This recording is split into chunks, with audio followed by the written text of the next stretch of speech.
All right, he says he talks to people on the other side, and he uses the radio and the internet to do it. He also says he's got proof. WBT News reporter Aaron O'Brien is talking to Mark Macy at his Louisville home today. Aaron, what do you think? We talked about people who have died, and maybe Mark is trying to contact those people, but now we're going to listen to something that has been caught on tape. It's supposed to be, I guess, one of the premier ITC, which is instrumental transcommunication messages that we've heard. Let's introduce Mark Macy. And Mark, this is something, how did we, I guess, hear this ethereal being? How did this come to be? This came across a telephone answering device in Europe. And we'll let you... by going decades of thousands of earthly years. Project to really provide protection and guidance for the work we're doing. There's a difference between phenomena and miracles. Mostly when people think of spirit, they think of phenomena, the ghosts and apparitions in haunted houses, spooky stuff. What we're involved in is the more inspiring type ethereal contacts and contacts with people who have died on Earth and are now settled in very beautiful, positive environments. This is all made possible by these ethereal beings, accompanied our world, they say, for many thousands of years. They have vast information about us long before history began, and they're giving us all sorts of tremendous insights, which is what the book is about, the miracles in the storm. This is what's covered in the book.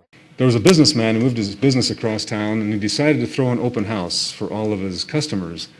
On the big day, the wine and the cheese and the flowers all showed up, but the flowers had a big sign on the front that said, "Rest in peace." So they sent the wrong flowers.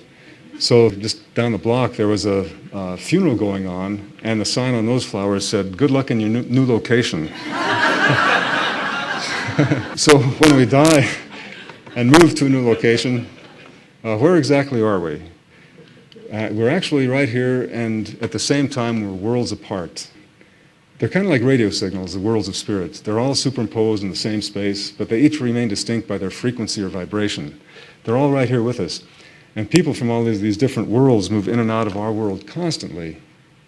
This is a breakdown of the worlds of spirit, just one of many, many different models. And all of these models are arbitrary. Some people say there are 7 levels or 11 levels, 13, 21. It doesn't really matter. The fact is that there are countless realms of spirit, universes and worlds that are thriving and flourishing with life. I like this breakdown because it's the way we typically think of the worlds of spirit. We think of the physical realm, we think of the dismal realm. It's the place of lost souls and troubled spirits, ghosts and apparitions and spooks, people who are kind of stuck here near the earth after they die. And then you have the astral realm, many, many worlds of paradise where people can enjoy very beautiful earth-like experiences after they die. That's where most of us wind up after we leave the earth. And then you have the ethereal realm, which is where angels and light beings and celestial beings live. It's beyond form and structure. It's a world of pure consciousness, pure, beautiful, conscious, brilliant thought. Then in the center of everything you have what we call God or Yahweh, Allah, Brahman.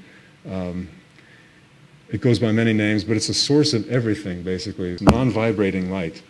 And as the light leaves the source, it begins to vibrate very fast. And the further out it goes, it begins to vibrate more and more slowly. And it manifests everything, every universe, every world, everywhere, depending on the vibration that happens to be existent at that point. And now I'm going to play the message that came through from the ethereal being through the telephone answering device. A pretty profound message. Has a lot of information between the lines.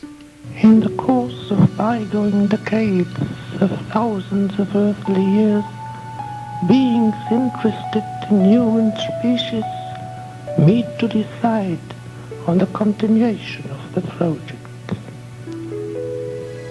You must not imagine that only the 7 implicated in the actual development of it are there.